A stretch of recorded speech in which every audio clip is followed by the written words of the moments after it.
आज जो हम कार्यक्रम का उद्घाटन किया है, समस्त जो मेरे मंचासीन अतिथिगण हैं, गांव से आए हुए सभी नागरिकगण हैं, आसपास के गांव से, पंचायतों से आए हुए हैं, सभी लोग हैं। मैं मेरी ईमानदारी से बताती हूँ कि इस गांव ने मेरे से काम नहीं मांगा था, नहीं मांगा था। लेकिन जब भी इस गांव में आती थी तो आते वक्त मुझे भी कठिनाइयों का सामना करना पड़ता था। और सर्वप्रथम जब सरकार से हमें एक आदेश मिला भी कोई भी एक पंचायत का काम आप दो कि इस तरीके से हमें ये काम करना है, पूरे विधानसभा क्षेत्र में सबसे खराब गलियां किसी गांव की थी तो वो इस गांव की थी। इस गांव का बड़प्पन मैं इस बात में मानती हूं कि इस बात का इन्होंने तहे दिल से स्वागत किया। चौक में चबूतरे आए तो चबूतरे तोड़ने का काम इन्होंने किया कि हमारी गली बड़ी मुश्किल से अच्छी होने वाली है, इसे चौड़ा भी हम करें। सबका सहयोग रहा, ये गांव ने स्वागत किया इस बात का। सबने अच्छी, मतलब कोई लोग कब्जा करने की कोशिश करते हैं, इन्होंने अपनी भूमि को भी छोड़ने के प्रयास किया कि भाई ये हमारा अच्छी व्यवस्था हो जाए। और आते जाते कभी या गांव में कभी शादी में इन लोगों ने मुझे बुलाया, क्योंकि अब तो थोड़ा समय भी हो गया, लेकिन इन्होंने एक बात और मुझे बताई कि ज्यादातर हरियाणा से रिश्तेदारियां हैं, कोई शादी ब्याह में कोई दुख सुख में आता है तो पहले गांव की गली देख के आता है और फिर हमारे घर पे आता है कि इस गांव की गली भी अच्छी हो सकती है क्या। ये गांव वासियों के मुख से सुनी हुई बात है। गांव के कोई भी मेहमान आता कि इस गांव की गली अच्छी हो सकती है क्या। ये ताज्जुब था। तो आप समझ सकते हैं कि कितनी खराब ये गलियां रही होंगी। मैं आज आपको बहुत मान सम्मान के साथ ये समर्पित करती हूँ। और मैं मेरा संबोधन शुरू करूँ उससे पहले कुछ कहना चाहती हूँ। मेरी तो नाराजगी किसी से भी नहीं है, मैं किसी से नाराज नहीं, किसी से भी नहीं। मैंने एक दृष्टि से, एक सोच के साथ, एक नजर से इस विधानसभा क्षेत्र के विकास के लिए काम किए, जरूरत के हिसाब से काम किए। कई बार गांव वालों ने काम नहीं मांगे, जैसा कि मैंने आपके गांव का उदाहरण दिया। डिगारला में बहुत बड़ा गांव है, मेरे पास कृषि मंत्री का फोन आया कि एक पशु चिकित्सालय देना है। उतने वोट भी नहीं थे, लेकिन गांव से आती हूँ, वो संस्कार छोड़ नहीं सकती हूँ। राजनीति वाले अभी मैंने सीखे नहीं कि पशु चिकित्सालय देना है। काफी अच्छी आबादी है, मुझे पता है कि पशुपालन हमारा पेशा है तो वहां मुश्किलें आती होंगी। मैंने उसका नाम दिया, वहां पशु चिकित्सालय खुला।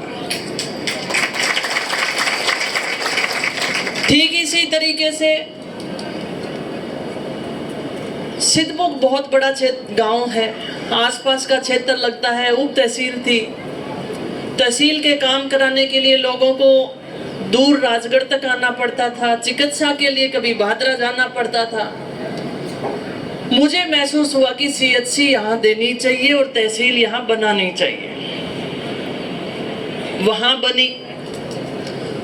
उप तहसील की बारी आई तो भी मैंने इस क्षेत्र का मध्यम देखा कि सबको लाभ कैसे मिल सकता है। सब लोगों को दूरी कम नापनी पड़े, इस तरीके से काम किया जाए। तो उप तहसील हमीरवास को बनाया। कॉलेज के लिए चांदकोठी मेरे को उपयुक्त लगा। बहुत बड़ा गांव है, कृषि विज्ञान केंद्र पहले से वहां से है, और कृषि कॉलेज यहाँ आना मेरे को लगता था कि हम और ज्यादा इसका फायदा ले सकते हैं। तो वहां मैंने कृषि कॉलेज दिया। महिलाओं की शिक्षा के लिए बात करती थी तो कॉलेज राजगढ़ में इसलिए दिया कि इस क्षेत्र में सभी आसपास की लड़कियां वहां आकर पढ़ सकती हैं। जमीन ऐसी जगह पे आवंटित कराई कि हमारी बहन बेटी कोई ट्रेन से आती है या बस से आती है तो उसको दूरी ज्यादा ना नापनी पड़े, असामाजिक तत्वों का सामना ना करना पड़े। तो जितने भी काम किए, राजनीति से ऊपर उठकर सबका भला कैसे हो सकता है और सबको फायदा कैसे पहुंच सकता है, इस तरीके से काम करने का काम किया। कल मेरा गालड़ में एक बहुत अच्छा प्रोग्राम था। वहां रेजड़ी गांव, गालड़ गांव बिल्कुल बॉर्डर पे आ जाते हैं और दोनों गांवों की भी दूरी लगभग 5-6 किलोमीटर की है। रेजड़ी गांव में 8वीं तक का स्कूल है। अगर फिर वो इधर धानोठी की तरफ आते हैं तब भी उनके 6-7 किलोमीटर की दूरी। मुझे महसूस हुआ कि वहाँ के बच्चों को हाई स्कूल की ज़रूरत है, सीनियर सेकेंडरी स्कूल की ज़रूरत है, उसको कर्मोन्नत कराया। अब वहाँ मंच पे गई तो कुछ लोगों ने मुझे कहा कि बीजेपी के लोग हैं वो सवाल करते हैं कि 100 करोड़ सिद्धमुख नहर के लिए आए थे, 30 करोड़ सिद्धमुख नहर के लिए आए थे, वो कहाँ लगे। मैं इस मंच के माध्यम से आप सबसे कहना चाहती हूँ, 40 साल का हिसाब कौन देगा? कौन देगा और कौन लेगा? क्या आप लेने वाले नहीं हैं? मैं देती हूँ मेरे 4.5 साल का हिसाब। मैंने 3 कॉलेज मेरे विधायक बनने के बाद 3 सरकारी कॉलेज दिए। मैंने इंग्लिश मीडियम स्कूल दिए हैं, अमीरवास में है, नवा में है, भैसली में है और चांदकोठी के अंदर है, राजगढ़ के अंदर है, साखू के अंदर है। तो इस तरीके से मैंने इंग्लिश मीडियम स्कूल देने का काम किया, स्कूलों को कर्मोन्नत काम कराने का काम किया, स्कूलों में भवन बनवाने का काम किया, बंद स्कूलों को खोलने का काम किया। ये बेवड़ अपने पास में, मेरे पास सूचना आती है कि एक प्राइमरी स्कूल हमें देना है। अब संस्कृत का स्कूल बेवड़ में, सामान्य शिक्षा का स्कूल हमारे पास नहीं, तो बेवड़ में मेरी इच्छा हुई कि वहां के बच्चों को जरूरत है, वहां पे स्कूल खुला। मैं इस मंच के माध्यम से उन लोगों को कहती हूं, जवाब जनता मांगेगी आप लोगों से, जनता मांगेगी आप लोगों से। ये रोड सरपट दौड़ रही है कि नहीं दौड़ रही है? राजगढ़ से पिलानी रोड, और जो लोग चांदकोठी के अंदर धरने पे बैठते थे उन लोगों से पूछो ये कैसे बनी थी, कैसे बनी थी। और इस बात की मोहर गडकरी जी यहाँ पर आए तो उन्होंने कह भी दिया कि मेरे पास जो गया उसका काम किया। झूठा श्रेय किसी को नहीं मिलता है। जो बातें बोलती हूँ स्थान पर जाकर देखिए आपकी मैंने काम किया है कि नहीं किया। आप वहां पर जाइए। ढाणी जगमाल कितने वर्षों से सड़कों का इंतजार कर रहे थे। जामिया जद का बाट देखता होगा,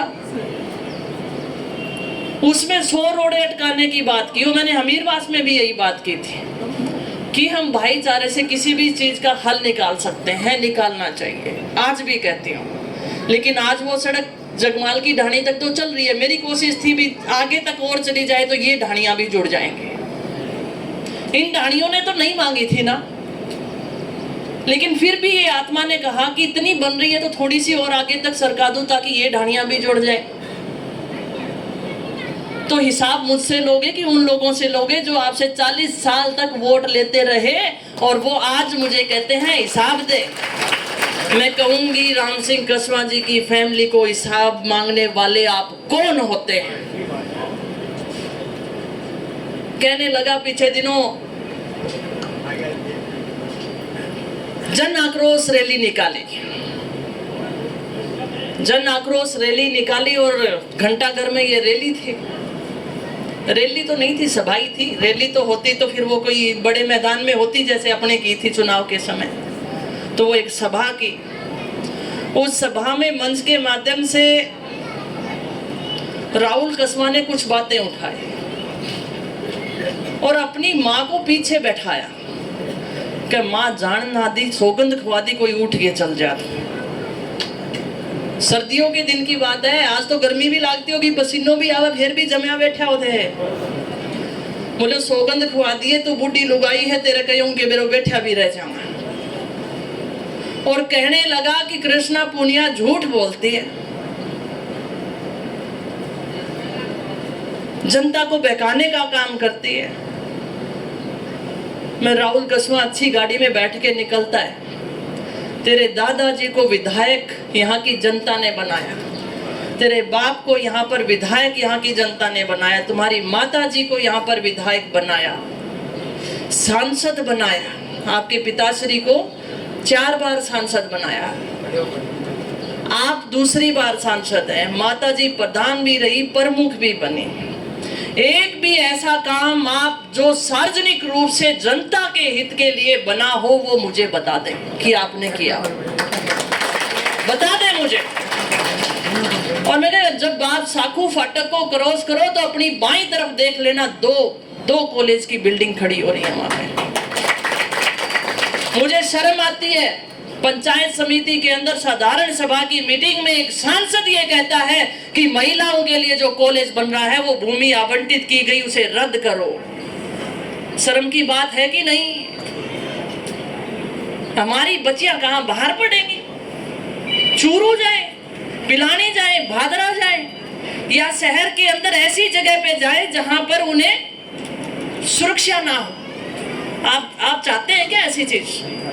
मैंने कहा ये जगह तो कैंसिल नहीं होगी, स्कूल कॉलेज तो यहीं बनेगा और वहां बन रहा है।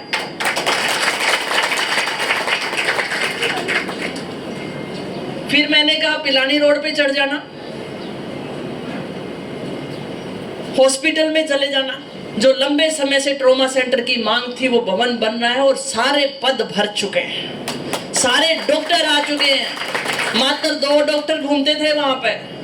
और उस हॉस्पिटल के आगे से इसी रोड से जाने वाले लोग उसकी तरफ देखते भी नहीं थे, जाके प्राइवेट हॉस्पिटल में दिखाते थे। आज 900 की ओपीडी वहां पे बनी हुई है, सुविधाएं हैं तभी तो वहां पे जा रहे हैं डॉक्टर के पास लोग। ये आम जनता के हित के कार्य हैं कि नहीं? और उसी हॉस्पिटल के पास में 2019 के अंदर जो स्टेडियम बनना था, आज सारा तैयार हो जाता, उसे रोकने का काम इन लोगों ने किया और कोर्ट कचहरी में गए।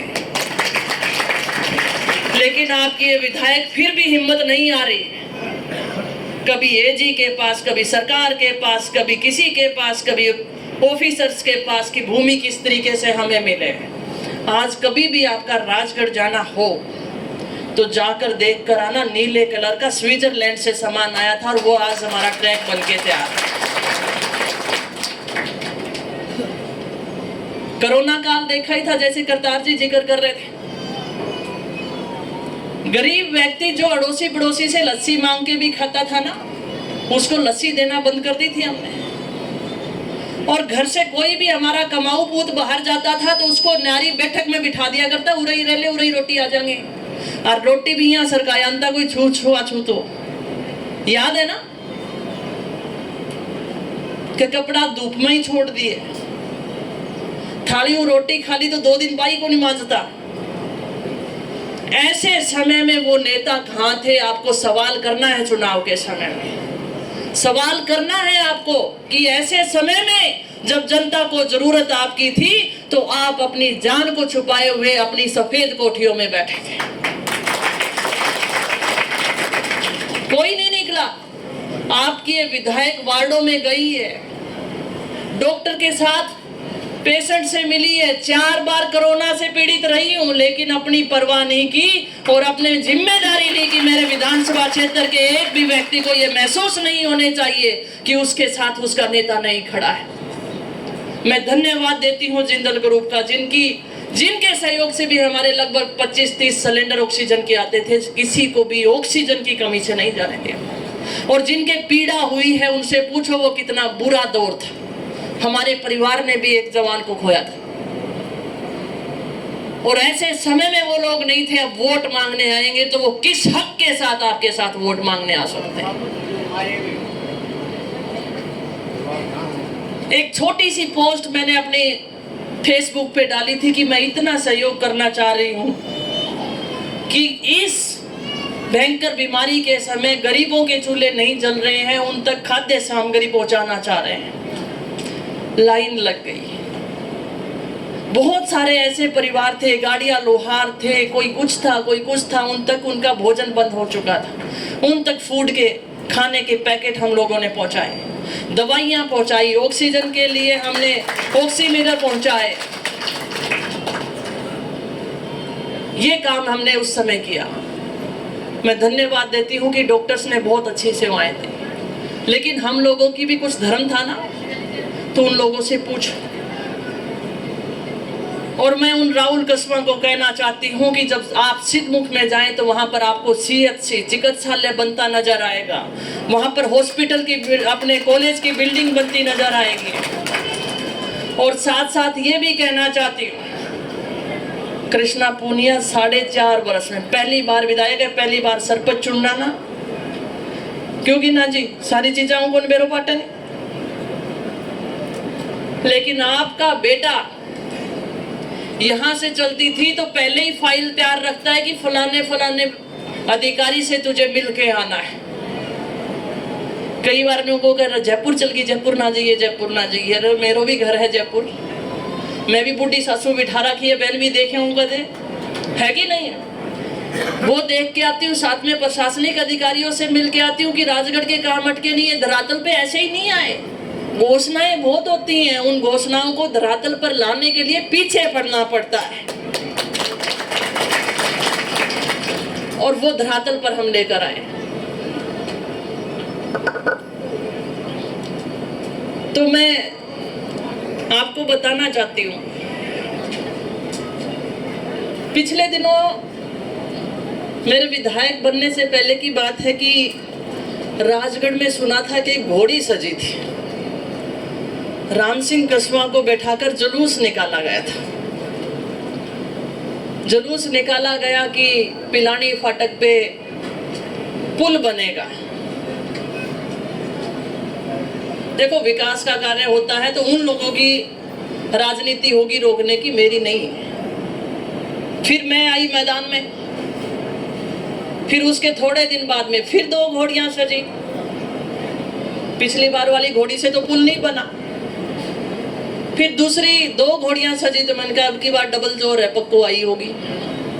फिर बाप बेटे को बिठा के जुलूस निकाला गया, फिर वही ढोल नगाड़े बजाए गए, और कुछ जोरता चला नहीं। पुल तो बनना नहीं था इनसे, और इन्होंने उस समय क्या किया कि भाई अब के करा, जनता ने के कहा, चलो जी क्या पागी अपन तो जनता ने बताने वाली भी बात कि कृष्णा पूनिया नहीं बनने दे रही। कई बार आप लोग भी दुख सुख में बैठती थी तो मेरे को कह देते थे कि विधायक जी थे क्यों गुण बनन दो, कह देते थे। आज बता देती हूँ मैं आपको,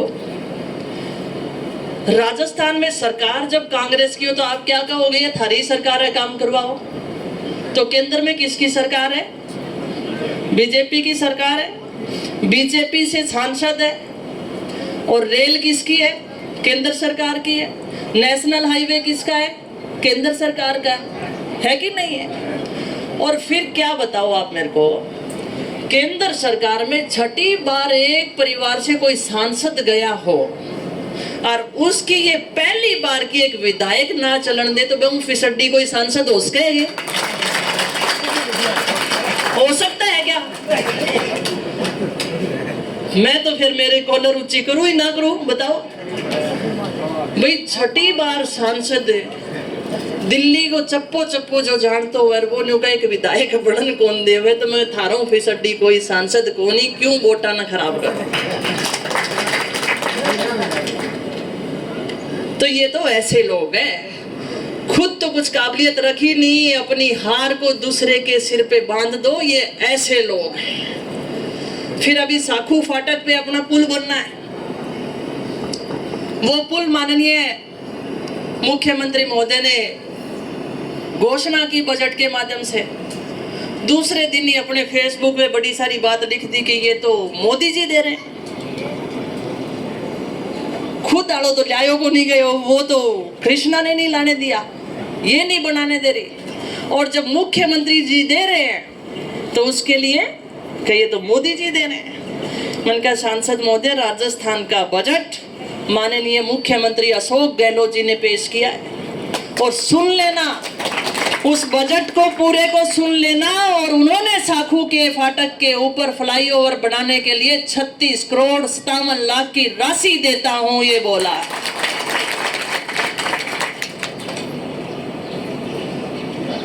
ये बोला है उन्होंने। ये तो ऐसी ऐसी बातें छोड़ के जाएंगे। हम मेरी माताएं बहनें, पहला तो कमला कसवा जी देखो विधायक था तो वह आता दुख सुख में तो बाहरले पासे बैठ के चला जाया करता, अंदर कौन जाया करता वह। पर मैं सामान्य परिवार से उठ के आई तो मैंने तो यही सीखा था कि भाई जब कोई डेथ होती है, कोई दुख सुख होता है तो महिला पहले महिलाओं में जाती है। मैं इनमें चली जाती थी तो उसके बाद उन्होंने भी शुरू किया। तो बैजवा के अंदर वो बैठी महिलाओं में कहने लगी कि कॉलेज तो मेरे बेटो राहुल ले आयो है। कॉलेज जो महिला कॉलेज बना है वो तो मेरा बेटा राहुल लेके आया है। अब ये तो बेचारी सामान्य महिला आंगी जान में तो राहुल ही लाया है।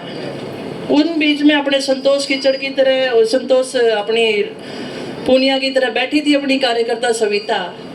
वह कहिया और यो कॉलेज कौन ले आयो है, विधायक जी न्यू का मैं ले आई और रिया न्यू का मेरा बेटो ले आयो है। तो कहिया जावे तो मैं बात करूं। वह उठन की बाढ़ देकर उठता ही मैंने फोन मिलाया, विधायक जी मैंने बताओ कॉलेज कौन ले आया है। मैं कॉलेज तो आपा ले आएगा, कमला जी तो या कह के गई। मैं कमला जी थे भी बजट सुन लियो, ओ कॉलेज मुख्यमंत्री अशोक गहलोत दियो है। ये तो झूठा श्रेय लेने की बात करते हैं। अब इन दिनों में राजस्थान सरकार ने महंगाई राहत कैंप लगाए हुए हैं। हो सकता है आप लोग उनसे जुड़ भी गए होंगे, लेकिन वो बात मैं जरूर आप सबके सामने रख के जाना चाहती हूँ। ये बात कमला कसवा वाली मैंने इसलिए बताई कि महंगाई राहत कैंप के जरिए 500 रुपए में सिलेंडर दे रहे हैं। राजस्थान सरकार 500 रुपए में सिलेंडर दे रही है। जो लोग उज्ज्वला से जुड़े हुए थे, जैसे खाद्य सुरक्षा से जुड़े हुए थे, उन लोगों के लिए 500 रुपए में सिलेंडर राजस्थान सरकार दे रही है। उज्ज्वला से कौन से लोग जुड़े थे? जो खाद्य सुरक्षा से बीपीएल थे, वो परिवार जुड़े थे। तो वो एक सरकार को आसानी हो इसके लिए इस योजना को लागू किया कि महंगाई इतनी बढ़ चुकी है। केंद्र सरकार महंगाई राहत के नाम पे सत्ता में 2 बार सत्ता में बैठी है, लेकिन महंगाई फिर भी सर चढ़ के बोल रही है, फिर भी कुछ नहीं कर रही है। तो राजस्थान की जनता के लिए कुछ करो। तो 500 रुपए में सिलेंडर दे रहे हैं। तो कैंप के माध्यम से कहीं कहीं पे बात आई कि यार तो चालू ज्यादा है, चाल तो फिर तो बेचारी लाइन नाम खड़ी लुगाइया कन बोल तो चल गयो मोदी जी को बोलो हुआ है 500 रुपया में सिलेंडर देवे। तो मैं आपको बताना चाहती हूँ कि बहुत लोग बोलेंगे, और ये बीजेपी वाले तो जो आपको जो कांग्रेस की सरकार सुविधाएं दे रही है उसको रेवड़ियां भी बताएंगे, और सत्ता में आ गए तो ये सारी चीजें बंद भी करेंगे। मैं ये कहना चाहती हूँ। तो ये 500 रुपए में सिलेंडर, बूढ़ा बुजुर्ग यूं कहते थे कि बेटा पेंशन बढ़वाओ। जो 500 रुपए और 750 रुपए दी जाती थी वो 1000 रुपए कर दिए। पहला थे बेटी ने विदा करती बढ़िया 50 दिन था तो 100 देना शुरू कर दियो। ठीक है ना, ये 500 से 1000 हो गई। और उसमें कानून भी बना दिया कि हर साल उसमें 15% की वृद्धि होगी, 150 रुपए और जुड़ते जाएंगे हर साल। अन्नपूर्णा योजना से लाभ पहुंचाया जा रहा है। जो खाद्य सुरक्षा से जुड़े हुए परिवार हैं उनके लिए 1 किलो तेल की बोतल, 1 किलो नमक, दाल 1 किलो, चीनी 1 किलो और मसाला। ये जब आप खाद्य सुरक्षा से अपना गेहूं लेके आते हो तो वहां पे राजस्थान सरकार आपको दे रही है। 2 दुधारू पशुओं का बीमा कर रही है 40-40 हजार के हिसाब से, गाय हो चाहे भैंस हो। लंपी रोग आया था, कोरोना आया, वैसे लंपी रोग भी आया था तो किसानों की गायें मरी थी तो उनको भी मुआवजा राशि दी। तो आगे ऐसी कोई महामारी आ जाती है तो उसके लिए 2 दुधारू पशुओं के लिए बीमा भी कर रही है,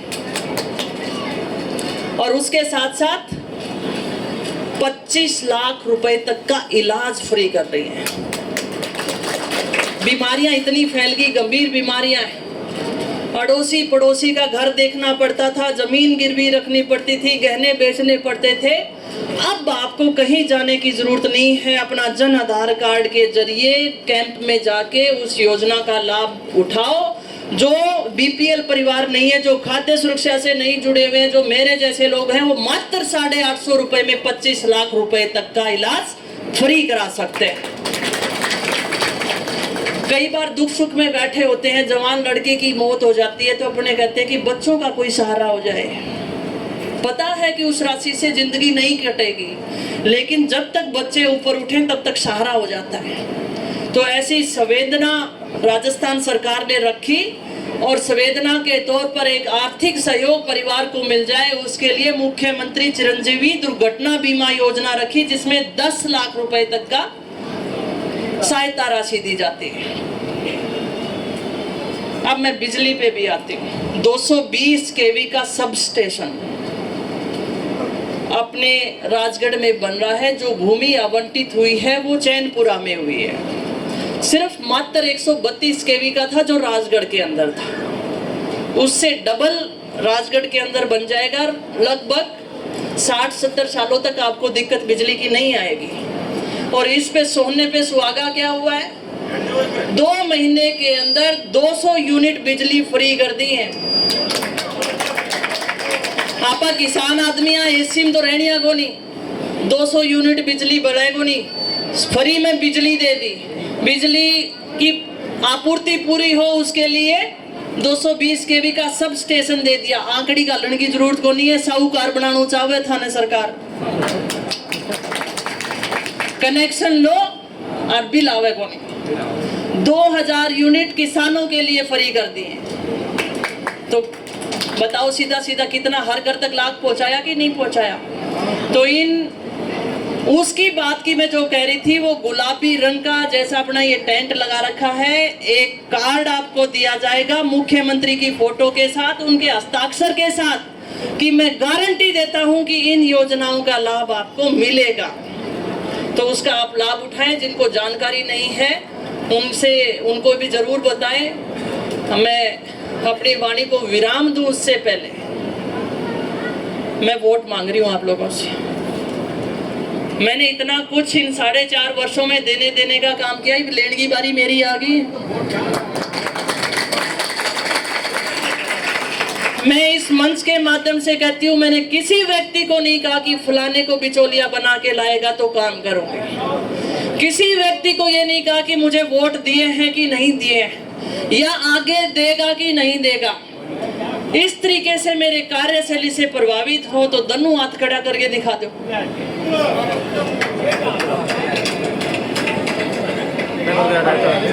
धन्यवाद। एक आखिरी बात और कहती हूँ, महिलाओं के लिए घर घर पानी की बात मैंने रखी थी। अब घर घर पानी के लिए जो बात रखी थी, प्रशासन सरकार क्या करता है, उस योजना के माध्यम से पाइपलाइन बिछा देगा, टंकियां बना देगा, सारा कुछ कर देगा, पानी भी छोड़ेगा, लेकिन पानी की व्यवस्था सुचारू रूप से चले इसकी जो जिम्मेदारी रहेगी वो प्रत्येक गांव की समिति की रहेगी। और समिति आपकी अपनी गांव की होती है। विधायक कितना ही कुछ कर ले, अधिकारी कितना ही कुछ कर ले, पानी तभी पर्याप्त और अच्छे तरीके से मिलेगा जब आप लोगों की इच्छा शक्ति होगी, हर आदमी की इच्छा शक्ति होगी कि वो पानी हर घर को मिले। अपना बूढ़ या बुजुर्ग प्याऊ लाया करता गर्मिया में, तो वह लगनी बंद होगी। ए बच्चा कदे विश्वास ही कौन करेगा कि प्याऊ भी लगाया करता, कि न्यू भी होया कर दो के। ये अपन गलियां में लड़ता देख के ये सोचेगा पानी खतर लड़ाई करें, तो अपन संस्कार बच्चों की गलती नहीं है, हम खुद दे रहे हैं हमारे बच्चों को ऐसे संस्कार। कहाँ हमारी पीढ़ियां की आता जाता राहगीर को भी पानी मिल जाए, प्याऊ लगाते थे, और आज अपन दूसरे का पानी ना चल जाए, चाहे अपने तंबाकू में पानी देना पड़ जाओ। तो मेरी बहनों, सरकार की तरफ से, प्रशासन की तरफ से कमी नहीं है, गांव की कमी है। ये सारा करी तो बहुत अच्छी बात है, नहीं तो थाने बीड़ो उठाना पड़ेगा। ये चीज है, ये मैं जरूर कह के जाती हूँ। मेरा मान सम्मान इस बात में आप जरूर रखोगे। यहाँ राजनीति नहीं करूंगी, चाहे बीजेपी का वोटर हो, चाहे बसपा का वोटर हो, चाहे किसी अन्य पार्टी का वोटर हो। पानी प्रत्येक घर में पहुंचना चाहिए, ये समिति का काम है। तो अब मैं अपनी वाणी को विराम देती हूँ और मैं माफी चाहती हूँ अगर मेरी वाणी से आपको किसी को भी पीड़ा पहुंची है, किसी को भी अपमानित महसूस हुआ है। और पुनः कहती हूँ, मेरी नाराजगी किसी से नहीं है, किसी की है तो मैं मेरी गलती स्वीकार करने के लिए तैयार हूँ। आपकी इस बहू ने हमेशा आपके मान सम्मान की लड़ाई को लड़ा है और आगे भी लड़ेगी, आगे भी लड़ूंगी। कई बार आपके बीच में आते होंगे, कई बकाला टिकट में लाऊंगो, कृष्णा चूरू जावेगी, थारी इजाजत के बिना कड़ी गुन जाऊं। मरते दम तक राजनीति करूंगी तो सादुलपुर की जनता की सेवा करूंगी, ये कह के जाना चाहती हूँ। अब चुनाव आ गए, फिर से आशीर्वाद आपका चाहती हूँ। 6 महीना पहला वोट मांग लिया, न्यू ना कह दियो मेरे गन तो पहले और कोई मांग गयो। हाँ? कौन मांगे रे? और मैंने जगह जगह मांगने शुरू कर दिए। मैंने कहा यार ना हो जाए, मार्गन तो मांग गयो कोई। अब था ना आ बात कहने की छोटी को नहीं हूँ मैं अगली बार वोट दे दियो थे। वो आशीर्वाद दोबारा चाहे थारी बेटी, थारी बहू। और पुनः कहती हूँ, मुझे उम्मीद है कि आप लोगों को इतना भरोसा तो है कि मैंने कहीं पे किसी को अपमानित नहीं किया, चाहे वो खेलों के जरिए, चाहे राजनीति के जरिए। आगे भी भरोसा दिलाती है आपकी ये बहू, आपकी पगड़ी को कभी नीचा नहीं होने देगी, ये भरोसा दिलाती हूँ। धन्यवाद। जय हिंद, जय भारत।